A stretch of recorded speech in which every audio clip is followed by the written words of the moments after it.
everybody, and welcome to Movie Recaps with Brit. Today, we will be taking a look at an episode from the series, Girl from Nowhere, titled HiSo. Without further ado, let's get started. In the opening sequence, we are introduced to an esteemed secondary institution in Thailand. A representative of the school is conducting a guided tour for a new student named Nanno. She showcases each educational space and divulges the identities of the benefactors who generously contributed to furnish the rooms. It becomes evident that the school relies on parental contributions. Affluent students are revered while underprivileged ones are subject to mockery. Nanno inquires about the possibility of purchasing one of the rooms.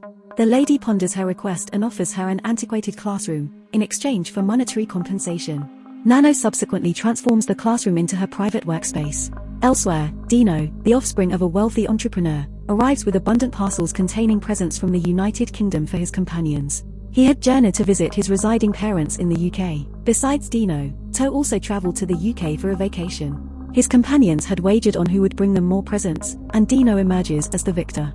Unbeknownst to the friends, they unintentionally engage in a wealth-based competition. Dino assumes an unspoken leadership role within the group and stands as the wealthiest member. To questions why Dino didn't meet up with him while they were in the same city, to which Dino responds that he desired to spend quality time with his family.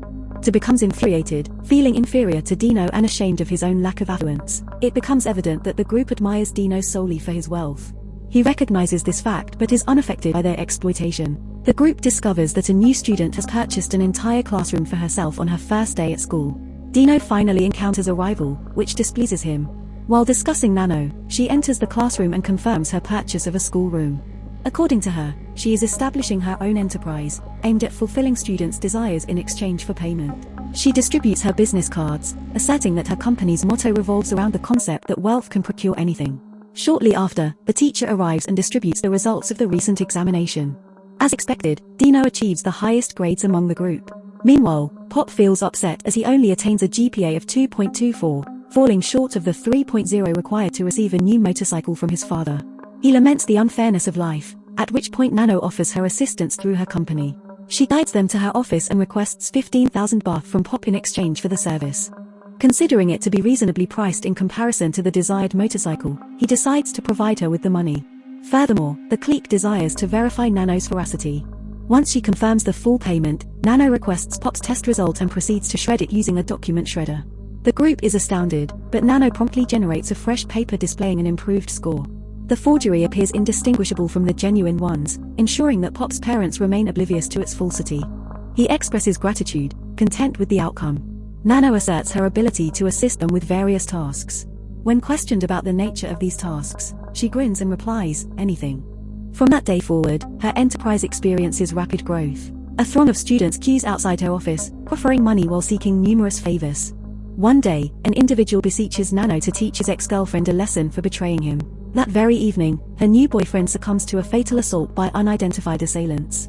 Similarly, another individual requests a girlfriend and, thanks to Nanno's company, he acquires one. On a particular day after school, Nanno queries Dino about why he hasn't sought her assistance thus far. She finds it peculiar that he appears to have no troubles in his life.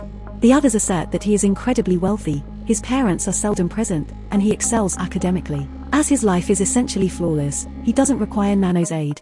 Pop even suggests that if Nanno encounters a problem, she should approach Dino, as he possesses a solution for everything. Subsequently, a girl named Wen reveals her need for Dino's aid in fabricating a forged letter from a teacher to deceive her parents. She desires to embark on an overnight excursion outside Thailand while keeping her parents oblivious. The guys find the idea appealing and join in on the scheme. Soon, they commence planning a trip to Japan. When they invite Dino to join, he expresses fatigue from frequent trips abroad and simply yearns to stay home for the time being. The rest of the group attempts to persuade him, but he remains resolute. Nanno senses that something is amiss with him. To uncover the truth, she proposes they visit Dino's residence for dinner. The villa is expansive, boasting amenities such as a swimming pool, a home theater, a snooker room, a golf room, and various other facilities. The group anticipates a more enjoyable experience than traveling abroad. Nevertheless, Dino hesitates to invite them over, fearing they might become intoxicated and damage valuable items. Pop assures him that he will assume responsibility for any damages and implores Dino to allow them to stay for just one night. Despite initial reluctance, Dino doesn't wish to upset his friends and eventually agrees to their brief visit. As the school day concludes, he enters his car and instructs the driver regarding the destination to his house. Upon arriving at Dino's house, it is revealed that his parents are hardworking proprietors of a small enterprise, exerting great effort to afford his education at a prestigious school. When he first entered the school, Dino observed that only affluent children formed friendships and, therefore, fabricated a facade about his own wealth. As time passed, he found himself entangled in the lie, renting cars for school and treating his friends to meals from his fabricated foreign excursions. This explains why he didn't meet Toad during his last purported trip to the UK. Similarly, he refrained from inviting his friends to his ostentatious villa because, in truth, he doesn't possess one. Dino's parents are ordinary individuals who desire nothing more than their son's happiness. Unaware of his deceptive behavior, they assume his generous friends transport him home in their extravagant cars each day. They actively discourage Dino from engaging in household chores, emphasizing that his focus should remain on his studies. On that particular day, Dino experiences anxiety as the consequences of not bringing his friends to an immense mansion the following day would expose the years of deceit. Having come this far with the facades, he finds himself unable to retreat. A group message from Nanno pops up on his phone, inquiring about the designated time for their visit to his residence. Dino contemplates ways to divert the topic, but his friends initiate a discussion about their attire for the dinner, leaving him with no option but to comply. Desperate for a solution, he reaches out to Nanno, making a request for a house for the upcoming day. When questioned why he can't bring them to his actual home, he maintains his stance, citing concerns about potential damage to the costly embellishments. Nanno pledges to preserve the secret and consents to assist him with his predicament. However, she demands a fee of 200,000 baht for the fabricated mansion. Dino lacks sufficient funds to squander on a solitary evening, but he remains hopeful that he can somehow manage it. Seizing an opportunity while his parents are preoccupied with packing boxes for their business, he pilfers his father's wallet. Just as he is about to extract the card, he overhears his parents engaged in a conversation about persistent harassment from loan sharks. The loan sharks have issued a life-threatening ultimatum, demanding a payment of 200,000 baht within the following week. The couple experiences a sense of relief upon realizing they have accumulated enough funds this month to settle the debts. After listening to their discussion, Dino reluctantly returns the card. However, the haunting image of his friends branding him a liar and a fraud compels him to retrieve it once more. Taking advantage of his parents' slumber, he sneaks out of the house and withdraws money from the ATM. Upon his return, he narrowly avoids detection when his father unexpectedly encounters him. The next morning, Dino awakens to the sound of his parents conversing with the bank, lodging a complaint about the theft.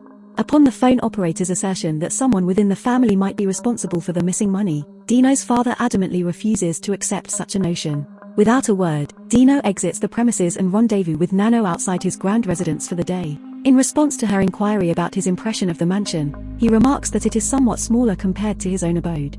Subsequently, the entire group congregates at the house for the dinner event. Dino assumes an air of pride as he leisurely occupies the sofa, feigning familiarity with the opulent cigars and the on-site golf course. It is at this juncture that Nanno proposes they indulge in whiskey, seemingly intent on summoning the housemaids to cater to their needs. To Dino's astonishment, as the housemaids arrive in the foyer, he recognizes them to be none other than his parents. They have taken on the employment to generate additional income for the purpose of repaying the loan. Despite their recognition of their son, they refrain from exposing his secret in front of his friends. Dino finds himself speechless as Nanno proposes they browse through his parents' images online. Upon discovering the pictures, she further remarks that he bears a stronger resemblance to the house staff rather than his own parents. Dino's mother intervenes, asserting that he takes after his grandfather in terms of appearance. Subsequently, they proceed to the dining area where a lavish, restaurant-style meal awaits them. However, when they take a sip of what they believe to be whiskey, they realize it is, in fact, fruit juice. Pop directs his anger towards Dino's father, labeling him as foolish. The man offers his apologies and suggests they refrain from consuming alcohol at their age. This only serves to aggravate Pop further, who insists that Dino's father should behave like a servant. Despite the insult, the man dutifully serves them the beverage. To add to the already uncomfortable atmosphere, Nanno proposes they also indulge in smoking marijuana. Dino attempts to dissuade them, cautioning that his parents might discover their activities, but his pleas go unheard by the group. In order to blend in, he joins in smoking while his parents observe him with disappointment. Shortly after, Pop requests wine, but Dino's father declines, citing their already excessive alcohol consumption. Pop resorts to threatening to have him dismissed and hurls insults once again. Fearful of Pop, Dino's mother ends up serving them the wine despite her husband's objections. Inadvertently, she spills it on Wan, who accuses her of doing so intentionally. This prompts Pop to rise from his seat, ready to confront them, but Dino intervenes, calming everyone down and directing his friends to another room. In a moment alone with his parents, he deliberately walks away when his mother attempts to engage in conversation. Subsequently, the group relocates to a study room, expressing their dissatisfaction with the impolite staff. Seeking to lighten the mood, they contemplate engaging in a fun activity when Nanno presents a revolver she discovered on a nearby shelf. Pop loads a single round and places a wager of 200,000 baht on the individual who will be shot. The rest of the group follows suit, each betting the same amount. The person who gets shot in the arm stands to win over 1 million baht, which makes Dino unwilling to pass up the opportunity. Pop takes the first turn, but he escapes unscathed. Likewise, 3 others bravely place the gun against their arms, but none of them end up getting shot. When it's Nanno's turn, she points the gun towards her head, but she too avoids being shot. Finally, it's Dino's turn. As he prepares to pull the trigger on himself, his father intervenes, shouting at the kids to value their lives and be more responsible because their parents care for them. Enraged, Pop strikes Dino's father with a golf club, rendering him unconscious. Before the group can react, Dino's mother steps in, chastising them for their actions. Pop retaliates by striking her with the back of the revolver, rendering her unconscious as well. Dino stands frozen in shock, unable to take any action to aid his parents. Meanwhile, Nanno bursts into maniacal laughter, while the rest of the group gazes upon the housemaids with horror-stricken expressions. In the subsequent scene, Dino makes his way back home, only to find his parents sitting down for dinner. Their faces bear the marks of the injuries inflicted by Pop. However, they avoid discussing the day's events and invite Dino to join them for the meal. Through a flashback, we learn that after regaining consciousness, his parents were given a substantial sum of 350,000 baht in exchange for their silence. The scene then shifts to the family peacefully enjoying their dinner, with the camera lingering on the bag of money they had received earlier. Thank you for watching our movie recap.